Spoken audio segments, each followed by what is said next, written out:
El triunfo de Occidente.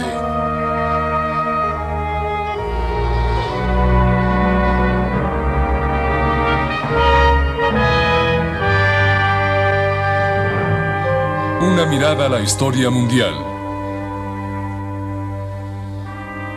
Por John Roberts.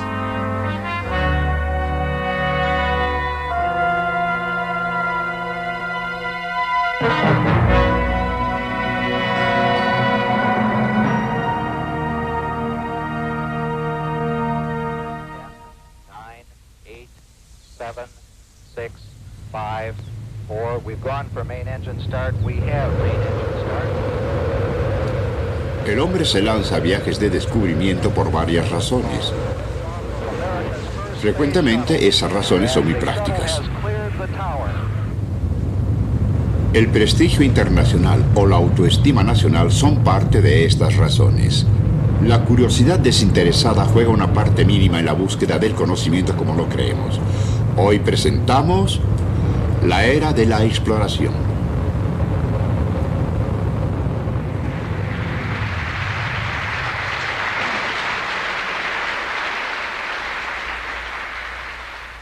Creo que esta nación tiene el cometido de alcanzar la meta que se ha impuesto antes de que termine esta década de enviar un hombre a la Luna y regresarlo a salvo a la Tierra.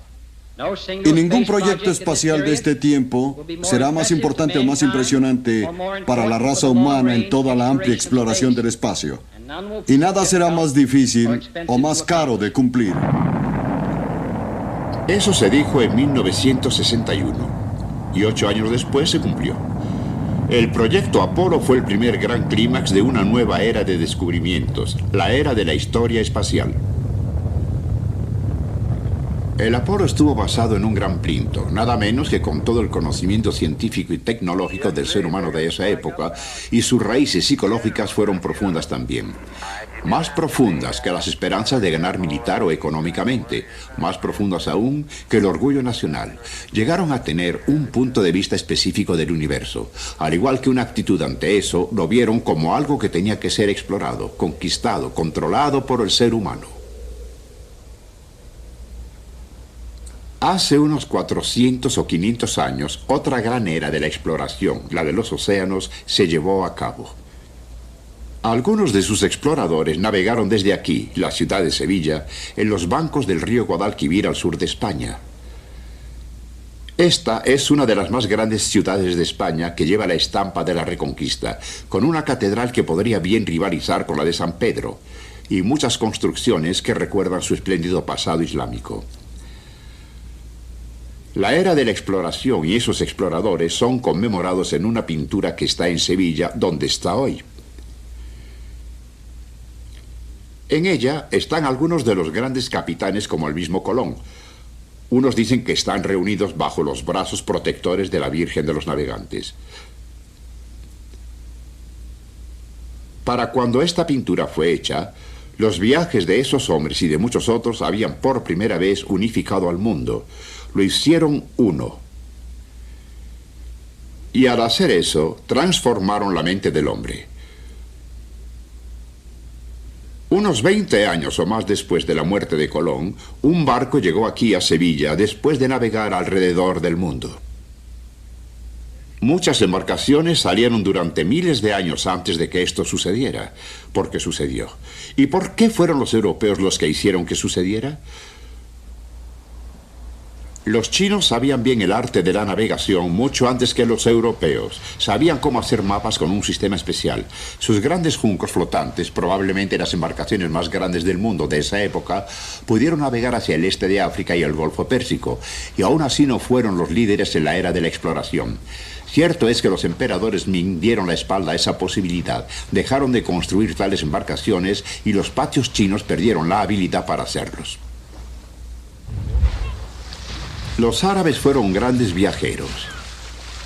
Desde Arabia y puertos del Golfo navegaban por todo el Océano Índico, de Mombasa en el este de África a Indonesia, donde implantaron el Islam, y Cantón, donde vendían esclavos negros a los chinos.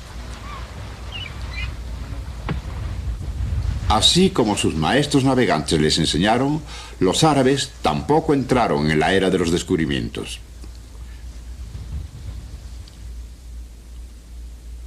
En los últimos siglos, ninguna embarcación ni junco flotante ha venido a Sevilla. ¿Por qué fueron los europeos los que salieron a tomar el mundo? La ambición y la adquisición de algo jugaron parte en ello. Después de todo, fue en 1503 que Isabel se encontraba aquí, en esta habitación, asegurándose de que tenía la parte que le tocaba de su aún débil imperio americano. La Casa de Contratación, como se llamó, se convirtió en una organización más grande cada vez que era más antigua. Pero al iniciarla era solamente una casa de peaje. Y si los reyes cuidaban sus ganancias, los exploradores también lo hacían. Pero la ambición no fue única para un ser humano. La tenían los árabes, chinos y los mercaderes de la misma era, y no salieron a explorar y descubrir el mundo. Hubo algo más que indujo a los europeos, algo que los hizo más inquisitivos, hizo a sus marineros más emprendedores, algo que los hizo salir a tomar el mundo. Fueron como misioneros. Tal vez no es coincidencia que la idea de dominar la naturaleza fuera de esa época también, en la Europa renacentista, que podría ser una expresión más inmediata de la dominación que el crear un mapa en la superficie del mismo globo. En el siglo XV, nuevas formas para hacer eso fueron viables en Europa. Nuevos instrumentos y técnicas hicieron su aparición, algunos inspirados por la ciencia islámica. La navegación magnética, ya conocida en China, vino vía intermediarios islámicos y otros hombres. Volviendo atrás, la acumulación resultante del nuevo conocimiento pareció, durante largo tiempo, estar muy lenta. Fue un proceso de sumas, poco a poco hechas para gradualmente aplicarlas al gran negocio de conquistar el mar.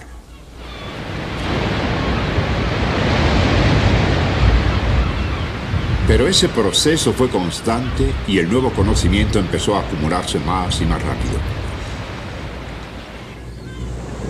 Muchos hombres de muchos países tuvieron que ver en él y contribuyeron en él, pero creo que ninguno contribuyó tanto como el portugués. Los portugueses medievales fueron grandes en logros. Durante medio siglo más fueron los que condujeron la exploración europea del mundo, y eso significó que condujeran el movimiento de la historia y la unificación del mundo por el occidente. Uno de sus grandes hombres dijo que Dios les dé un pequeño país como cuna, pero el mundo entero como tumba. Y tenía razón. Ellos fundaron el primer imperio oceánico y dejaron sus tumbas por todo el mundo. Aquí en el sur de Portugal, en Sagres, Cabo San Vicente, donde el poeta Camões dijo: la tierra termina donde el mar empieza, uno se atreve a pensar que la geografía fue la razón por la que lo hicieron. Después de todo, estaban aquí, con un asiento en primera fila para el gran espectáculo de la expansión europea que se abriría. Fueron el borde del primer océano que sería explorado por los europeos, el Atlántico. En el borde del gran sistema de vientos que hacía fácil, o comparativamente fácil, el ir a la costa de África y salir hacia las islas. No acepto creer que la geografía fue la única razón. Creo que algo más que la geografía se necesitó para colocar en el mar al portugués.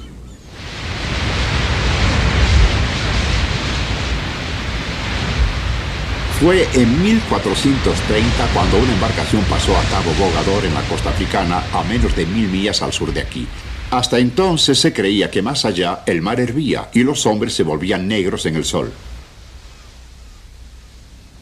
Se necesitaba un sentido especial para correr tales riesgos, y la Europa medieval lo tenía, y lo hizo, lo generó. Si Europa pudiera ver a un hombre como su pionero de esta era de expansión, como una figura suprema medieval, sería un príncipe a quien los ingleses llamaron Enrique el Navegante, aunque él mismo no fue al mar y nunca navegó en el sentido técnico de la palabra. Nació en 1394 y a los inicios del siglo XV estableció aquí en Sagres lo que alguna vez se llegó a pensar era anacrónico, un instituto de investigaciones geográficas. Realmente era solo una corte menor medieval, pero estaba presidida por un príncipe de gustos excéntricos y apasionados. La construcción permanece ahora en ruinas y es difícil entender que haya existido, pero para ellos Enrique organizó y financió expediciones que año tras año salían de Portugal a África y a las islas del Atlántico.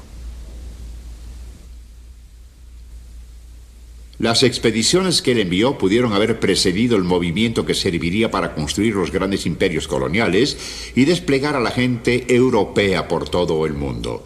Pudo haber ayudado a crear un sistema de comercio, pero no era eso lo que tenía en mente y no era lo que intentaba.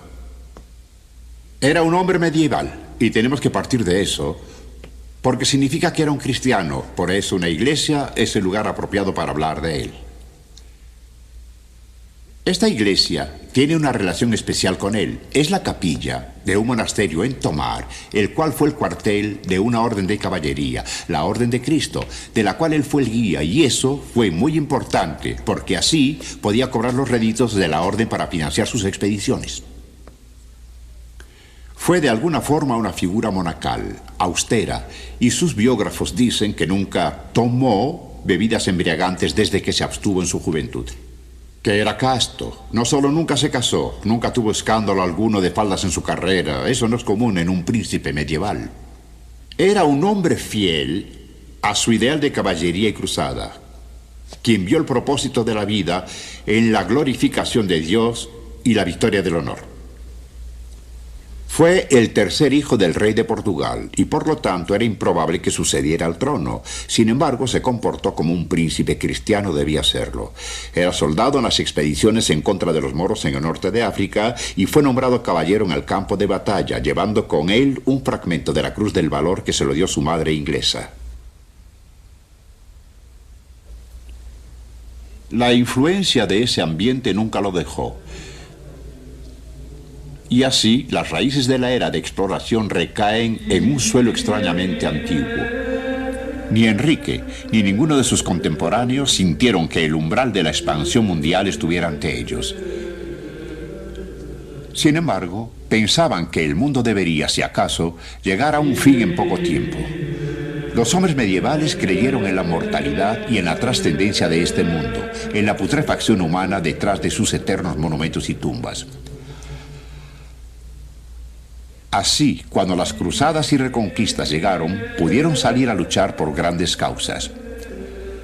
Muy lejos de estar optimistas y más preocupados por los últimos acontecimientos que por los nuevos mundos en la tierra, sus mentes tenían la curiosidad que llevaba la aventura por la cristiandad y la floreciente caballería medieval.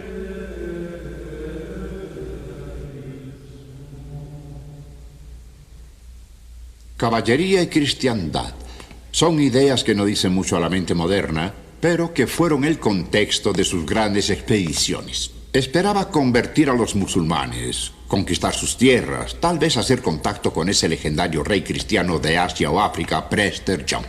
O con esos otros casi igualmente legendarios cristianos que en la costa malabar habían convertido a sus ancestros durante generaciones anteriores por el apóstol Santo Tomás.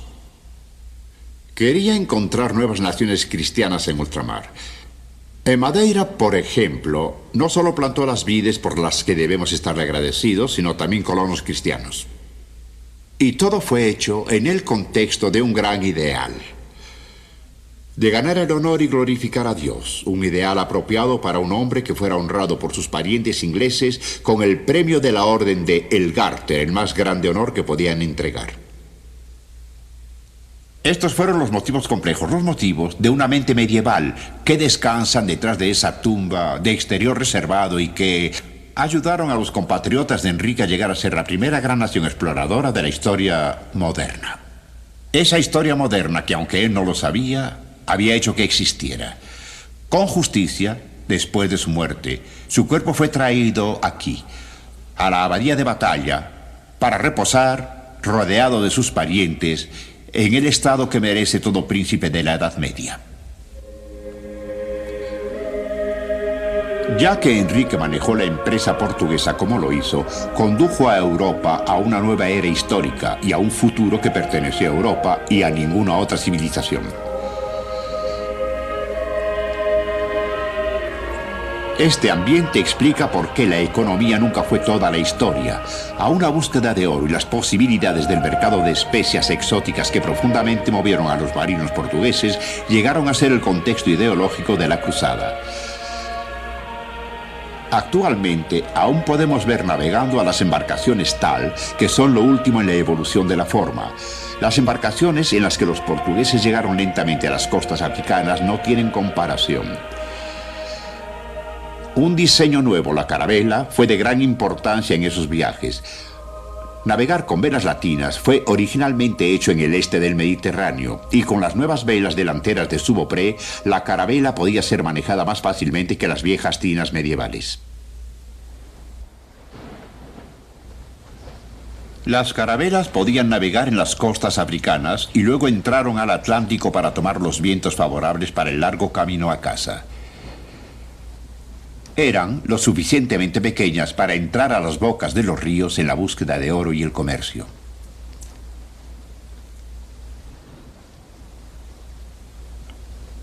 Aún con su limitado navegar, los portugueses marcaron su progreso con el símbolo de su civilización, la cruz, la expresión del clamor del cristiano a la dominación.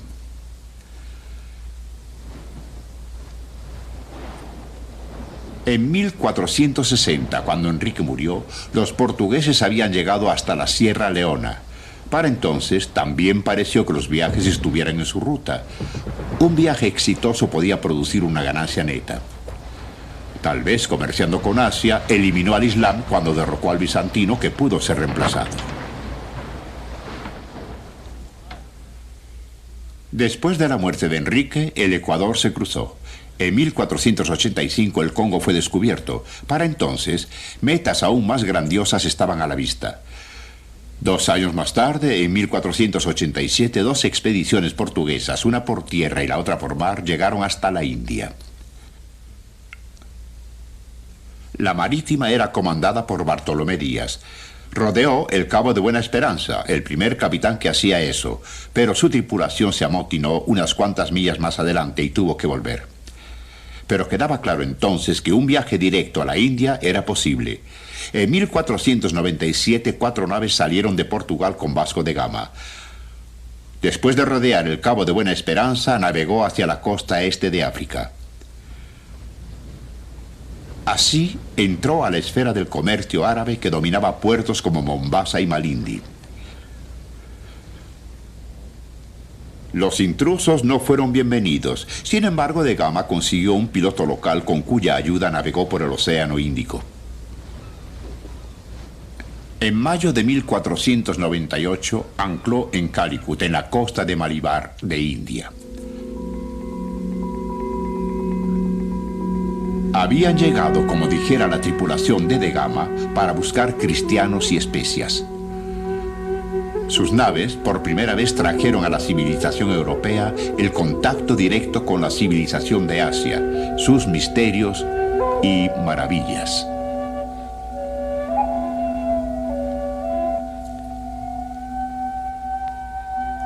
¿Qué significó eso?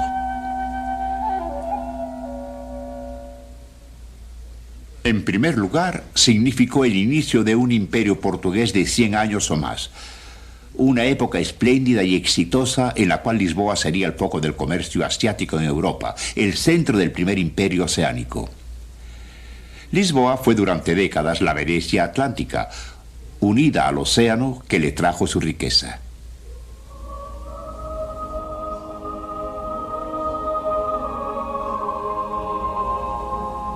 El nuevo esplendor de la construcción portuguesa reflejaba esa riqueza y sus orígenes.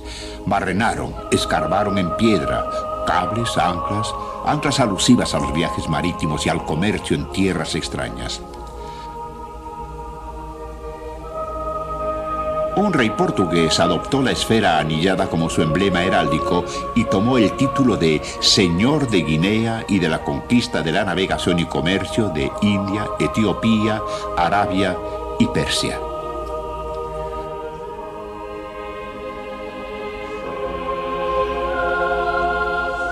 La gente extraña y razas con las que los portugueses se encontraron les dieron modelos para gárgolas grotescas.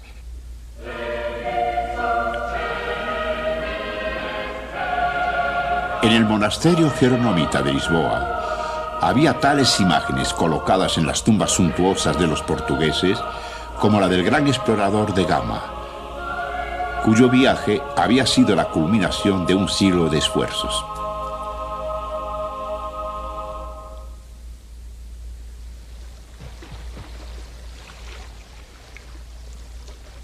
La nueva riqueza de los portugueses fue generada por una cadena de puertos.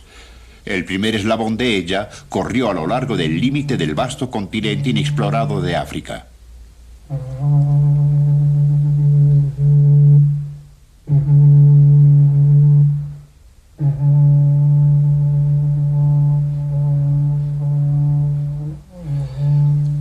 Ni en el occidente ni en el este de África los portugueses dominaron o siquiera penetraron al misterioso interior del continente. Los árabes habían sido más emprendedores en la costa este, pero su supremacía comercial en los puertos fue pronto competida por la portuguesa.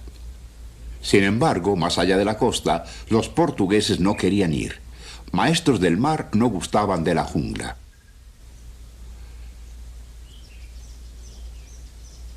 Pensaban que Dios había colocado una barrera especial de enfermedades en el interior de África que mantuvo alejados no solo a los portugueses, sino a todos los europeos hasta el siglo XIX. Así, el ritmo del interior del continente y la fastuosidad de los bosques y sabanas podían permanecer virtualmente impasibles.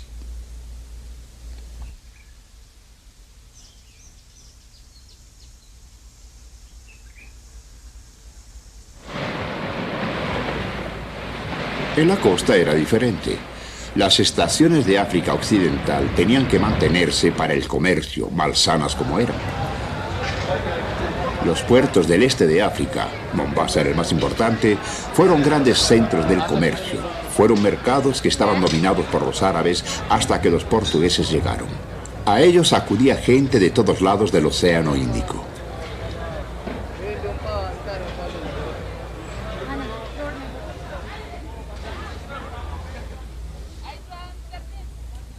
Miles de millas al este había otros puertos en la gran cadena, Goa, Malaca y Macao. De Mombasa, aún dominada hoy por el gran fuerte de la construcción portuguesa, se colocaron los escuadrones que daban control al comercio de los mares del este de los árabes. Los portugueses aterrorizaron a las embarcaciones y comerciantes de la India y del sureste de Asia también. Su dominio provenía de la extorsión, básicamente, y de la explotación cruel. Todos los intentos y propósitos eran frecuentemente solo piratería. Los cañones en los fuertes portugueses se encargaban de recordar que no fue solo la habilidad y la náutica, la conducción psicológica y la energía lo que habían levantado a ese imperio, sino que había atrás una Europa cuya tecnología fue rápidamente dirigiéndose hacia otros continentes, sobre todo al proveerlos de la fuerza que les daban las armas. No es fácil decir por qué, pero en 1500 los europeos estaban haciendo las mejores armas de todo el mundo. Los chinos ya habían tenido pólvora hacía mucho tiempo y habían podido fundir el bronce y el acero mucho mejor que los europeos durante siglos. Pero armas no habían guardado. Y con el arribo de armas hubo mejoras en balística y en el manejo de armas. Y eso no sería mucho antes de que los shahs de Persia y emperadores mongoles de la India, así como los sultanes de Turquía, estuvieran reclutando entre europeos artilleros para que les sirvieran y enseñaran cómo usarlas. Y esas armas europeas irían por todo el mundo en naves europeas.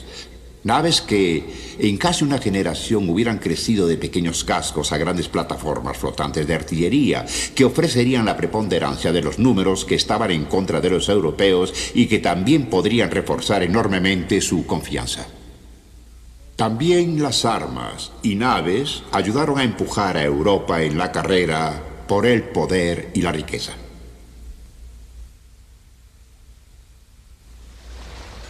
Esa carrera fue más y más rápida cada vez. Un escuadrón portugués llegó a Cantón en 1517. En 1522 llegó la primera circunnavegación del globo. Una vez más, un portugués comandó la expedición, Magallanes, aunque murió en el viaje y tuvo que navegar bajo la bandera española. En 1540 el primer portugués llegó al imperio de la misteriosa isla de Japón. Antes se había abierto ahí un comercio muy importante. De Europa llegaron dos importaciones destructivas, las armas, las cuales los señores feudales del Japón tomaron para usarlas en sus propias guerras civiles, y la religión cristiana. Pronto, misioneros portugueses estaban trabajando, ganando adeptos a la cristiandad.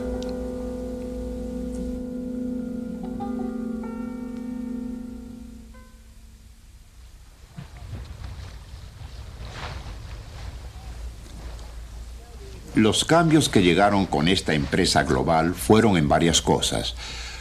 La prosperidad que fluía en Lisboa había empezado a decaer en los inicios del siglo XV, cuando los primeros hombres y mujeres negras fueron vendidos, anunciando el inicio del comercio de esclavos en el Atlántico. Se estima que casi 150.000 esclavos habían sido traídos de África aún antes de 1500. Todo era legítimo ante los ojos europeos. Al principio veían a los negros como moros y legítimos prisioneros de guerra. Otra justificación era la vida eterna, la cual daba al esclavo la oportunidad de convertirse al cristianismo. Pero el oro era la forma más fácil y más seductora de enriquecerse que los esclavos. La búsqueda de oro, así como la compra de esclavos, ayudó a cambiar las respuestas de los europeos a las sociedades que tenían contacto con ellos. Empezaron a verse como si fueran los recursos para ser explotados, no solo por los metales preciosos, sino por sus tesoros raros y exóticos, bestias raras, moluscos y perlas. Así, los europeos empezaron a ajustar sus puntos de vista de otras partes del mundo. Empezaron a verlos simplemente en términos de las comodidades que utilizaban y encontraron que era fácil quitárselas. La conciencia de los europeos fácilmente se salvó. El oro sirvió para embellecer la religión, para adornar las iglesias de la Europa reformada y para hacer sus rituales más espléndidos.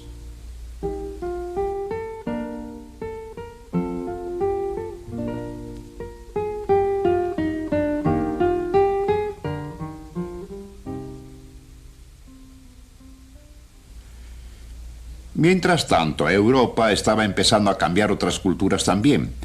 En Japón, China e India, no pasó mucho tiempo para que empezaran a hacer objetos para la venta a los bárbaros, pero poderosos visitantes del occidente.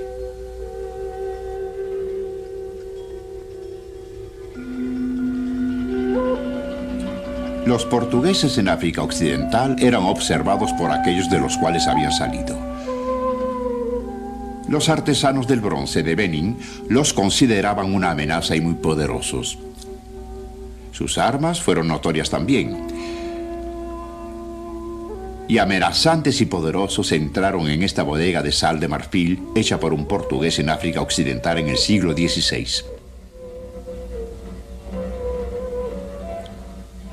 Símbolos cristianos empezaron pronto a aparecer en el arte de Asia.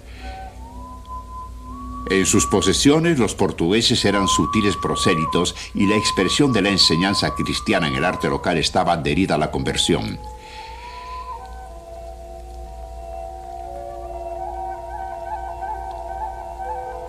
Estas estatuas de marfil de la Virgen y el Niño vienen del siglo XVII de China. Un evidente modelo cristiano y europeo es el de la Virgen, del cual no se sabe su parecido con un Buda.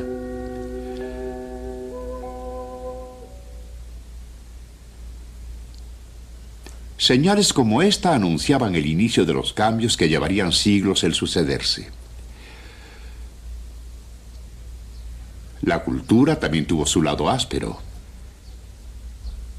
La estación Goa en la parte occidental de India era la más grande para los portugueses. Vasco de Gama estuvo entre sus virreyes. Aquí los portugueses acabaron con el hinduismo y vieron la forma de implantar algunas costumbres tradicionales como la quema de las viudas hindús, aunque ellos introdujeron la quema de judíos y herejes. Mostraron desprecio por las religiones que encontraban. Demolían los templos y construían sus iglesias barrocas y basílicas al estilo europeo.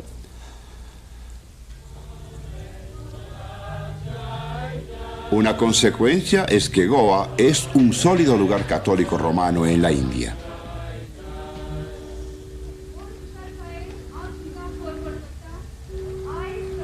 La misa de medianoche se celebra en la Navidad, así como en Lisboa, Macao, o Brasil.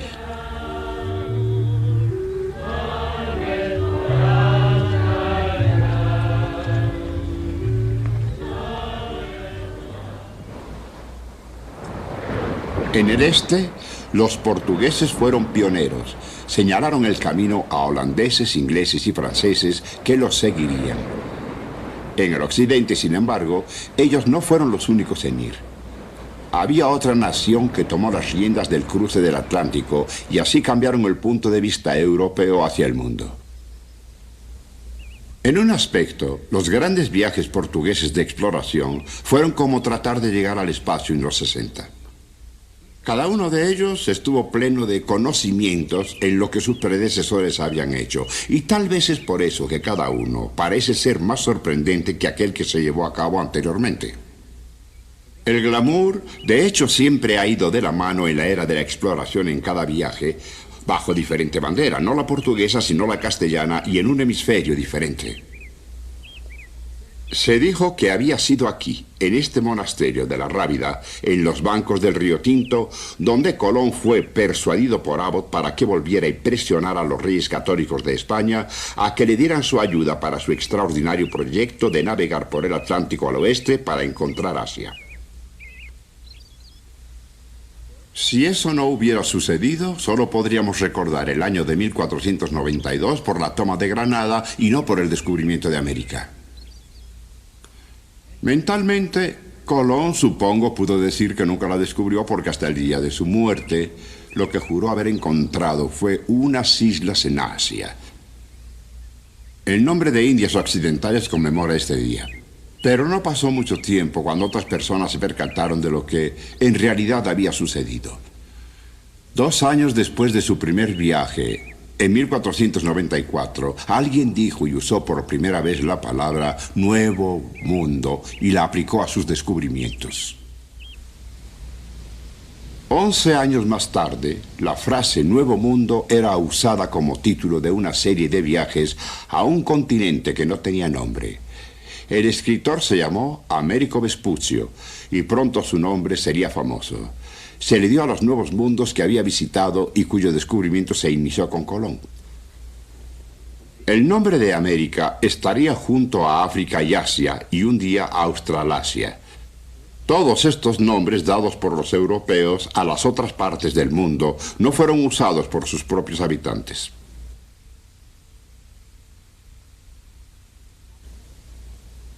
Los hombres medievales colocaron a Jerusalén en el centro de su panorama del mundo. En el siglo XV, las ideas de Ptolomeo, un griego del siglo II, fueron conocidas.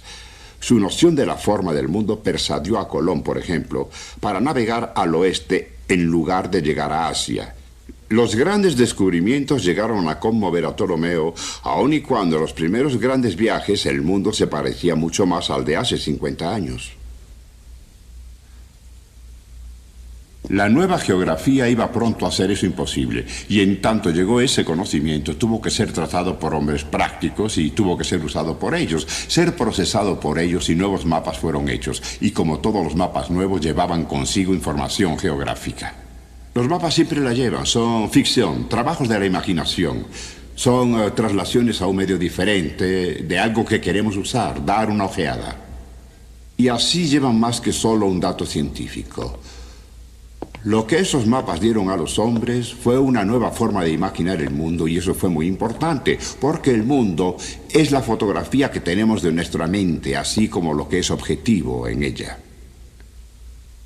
El nuevo conocimiento geográfico siempre fue expandido muy rápido. Después de todo, era la época a la que llamamos renacentista. Fue un periodo de intenso movimiento intelectual y curiosidad, pero hubo otra razón por la que se expandió también.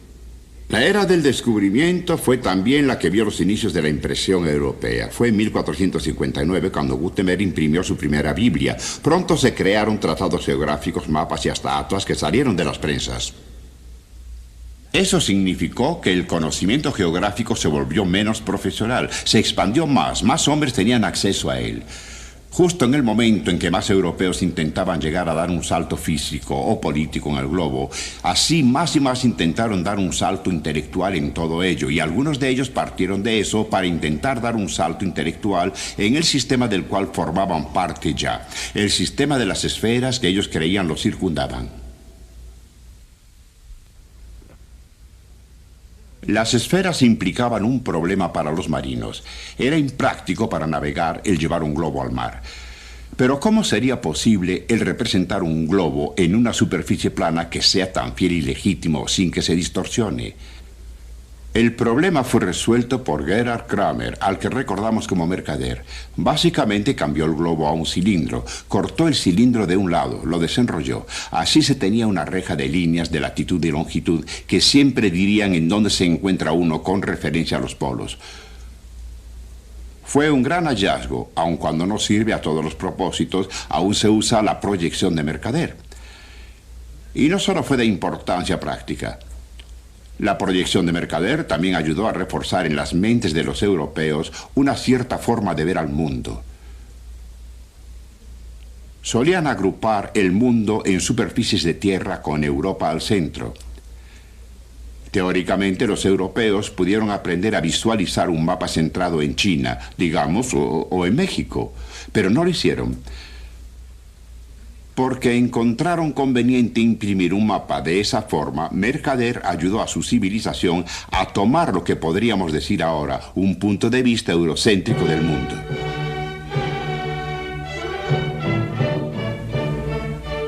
Así como los europeos aprendieron más acerca de otras partes del mundo, esa idea llegó a tener dimensiones culturales también. En el siglo XVII ya se habían acostumbrado a no hablar más del cristianismo, pero Europa y su descripción de civilización era su charla.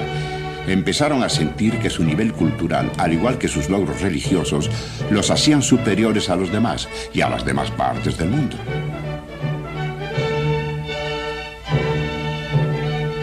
Estamos en Versalles. Fue la casa que albergó a los más grandes monarcas europeos en el siglo XVII.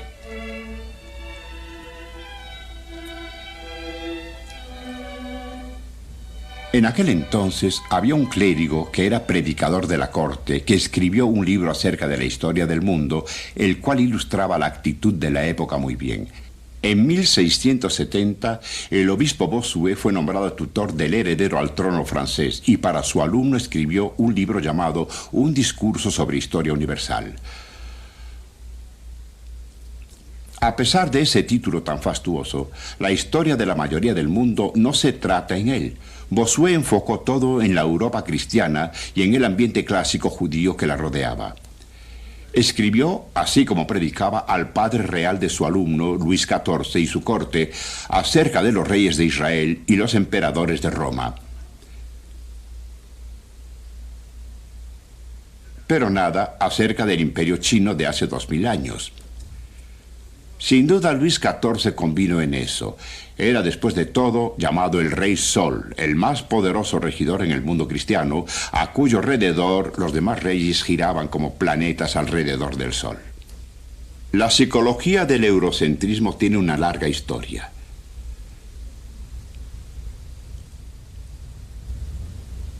Y, por supuesto, en su coro había un hecho indudable. Europa sería el centro de la historia del mundo durante mucho tiempo. Colonos y comerciantes, soldados y misioneros salieron de Europa. Crearon un mundo que hacía ver el mapa de Mercader real, un mundo en el cual Europa era el centro, las Américas, Asia, África y la periferia. Würzburg, en Franconia, fue en el siglo XVIII un pequeño y calmado poblado alemán, como lo es hoy. Pero entonces era un estado independiente, tenía regidores que eran príncipes y también obispos. Era difícilmente el centro de la historia mundial. Los príncipes obispos cuidaban bien de ellos y construyeron este palacio tal vez con un ojo sobre Versalles, si me permiten decirlo. El palacio es en verdad un logro de valor artístico del entusiasmo, la energía y los recursos con los cuales los príncipes obispos lo prodigaron. Desde afuera está enmarcado con una grandeza que tal vez se pueda ver en muchos palacios de esa era, pero eso no es lo que me interesa. Esta escalera, por otra parte, es un objeto espléndido, tiene fascinados a los historiadores desde hace tiempo. Está cubierta por una cúpula que nos da a conocer el arte del gran artista italiano, el veneciano Tiepolo, a quien se le pidió en 1750 que pintara un fresco. Así lo hizo y aquí está. El fresco más grande jamás pintado por el hombre. No es la bravura y el vigor de sus pinturas y la emoción que en ellas muestra lo que me conmueve, es el mensaje que conllevan. Porque es un mensaje de la actitud de una civilización, su actitud hacia el resto del siglo.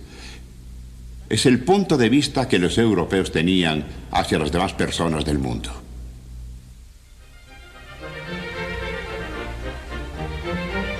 A Tiepolo se le había encomendado celebrar al príncipe obispo como el patrono de las artes, y lo hizo mostrando a todas las personas del mundo rindiéndole pleitesía.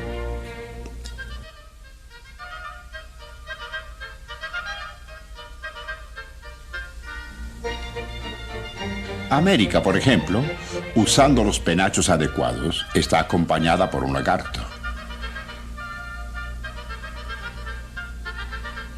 Ella rinde tributo con una taza con chocolate.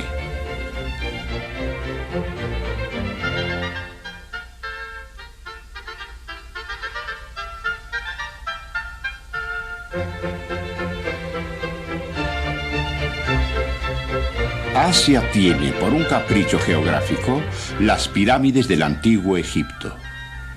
Esclavos y animales exóticos forman parte de su séquito.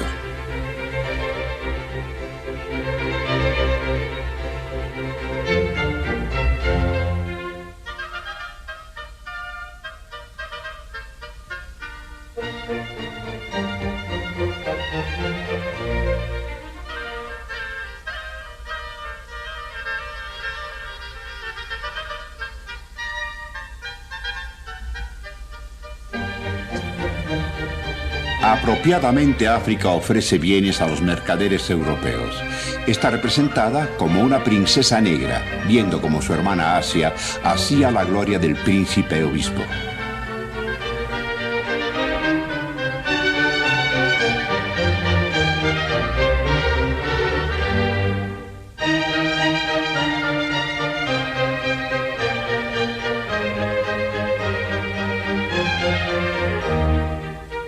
Europa está colocada como la reina del mundo entero, rodeada de símbolos y figuras representando las artes que supuestamente se practicaban solo bajo su sombra: la música, la pintura, escultura y arquitectura.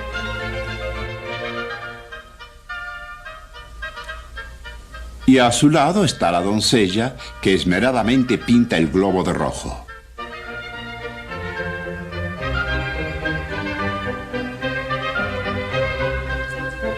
Y por supuesto, acompañándola, está su legendario toro.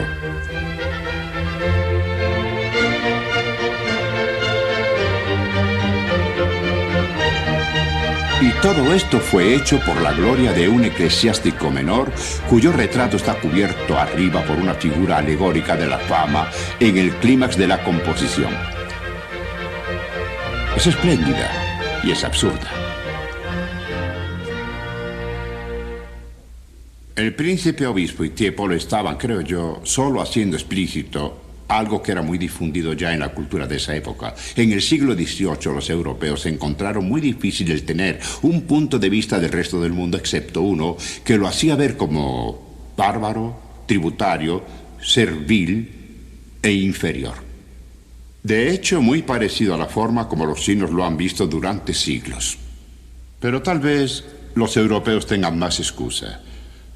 Después de todo, habían hecho mucho impacto al resto del mundo desde la era de los descubrimientos. Actualmente es difícil hacer juicios acerca de los logros de las civilizaciones. Y es inconcebible ver a la civilización europea como la culminación de la historia humana. Pero por algún tiempo no fue así.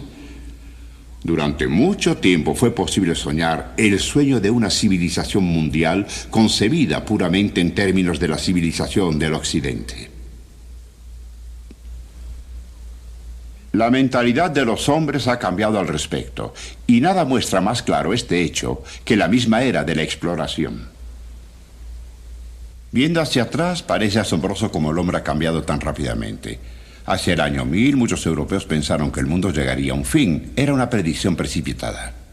500 años más tarde, 1494 para ser exactos, el año del segundo viaje de Colón, un grupo de españoles y portugueses diplomados se reunieron en una pequeña villa castellana llamada Tordesillas e hicieron un tratado que dividía al mundo entre ellos. Uno podría pensar que fue un acto muy optimista. Este es el texto del tratado. En estas maltratadas hojas está contenido un plano para marcar una línea norte-sur a unas 1100 millas al oeste de las Azores. Correría por el Brasil en los mapas modernos, cortando una gran parte de su extensión. Y todo lo que quedara al oeste que no estaba descubierto se le daría al rey de España, y todo lo del este al rey de Portugal. No pudo hacerse de esa forma, claro. Muy pronto los franceses, holandeses e ingleses interfirieron e hicieron añicos ese tratado. Pero retrocediendo el tiempo, resulta asombroso el marco intelectual y cultural. Aquí hubo reyes cristianos que clamaban que tenían el derecho de dominar a todas las personas y territorios sobre la tierra. El Papa estuvo de acuerdo porque endosó el tratado.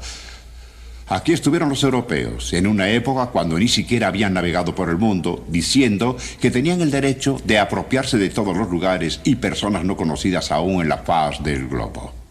Nos parece un acto de asombrosa arrogancia cultural. Y aún así, lo habrían sabido esos europeos que tenían una confianza sólida en sus tierras.